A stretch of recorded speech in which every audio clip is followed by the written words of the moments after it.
ফরিদপুর জেলা নগরকান্দা উপজেলার পোড়াপাড়া ইউনিয়ন ব্রাহ্মণডাঙ্গা উচ্চ বিদ্যালয়ে নতুন একটি শহীদ মিনার স্থাপন করা হয়। এ সময় উপস্থিত ছিলেন মোহাম্মদ শাহাদত হোসেন, সভাপতি পোড়াপাড়া ইউনিয়ন যুবদল ও মেম্বার পোড়াপাড়া ইউনিয়ন পরিষদ, নগরকান্দা, ফরিদপুর।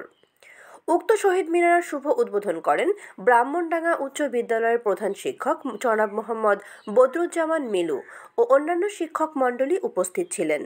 ব্রাহ্মণডাঙ্গা উচ্চ বিদ্যালয়ে অত্র প্রতিষ্ঠান ব্যক্তিগত তহবিল থেকে উক্ত শহীদ মিনারটি স্থাপন করা হয়। আজ শনিবার 15 ফেব্রুয়ারি সকাল 10টায় শুভ উদ্বোধন ঘোষণা করেন। উক্ত শহীদ মিনারটি করার কারণে অত্র প্রতিষ্ঠানের সকল ছাত্রছাত্রী এবং সকল শিক্ষকগণ এবং অত্র এলাকার গণ্যমান্য ব্যক্তিবর্গ আনন্দিত এবং গর্বিত। ব্রাহ্মণডাঙ্গা উচ্চ বিদ্যালয় দিন দিন ভাবমূর্তি উন্নতির দিকে যাচ্ছে। শিক্ষার গুণগত মান এবং প্রতিষ্ঠানের পরিবেশ সবকিছু ডিজিটাল পদ্ধতিতে উন্নতির দিকে ধাবিত হচ্ছে। অত্র প্রতিষ্ঠানের প্রধান শিক্ষক সকলের দীর্ঘ আয়ু এবং সুস্বাস্থ্য কামনা করে প্রতিষ্ঠানটি আরও এগিয়ে নিয়ে যাবে এই অঙ্গীকার করেন। তার সংক্ষিপ্ত বক্তব্যের মধ্য দিয়ে উদ্বোধনের কাজ সমাপ্তি ঘোষণা করেন।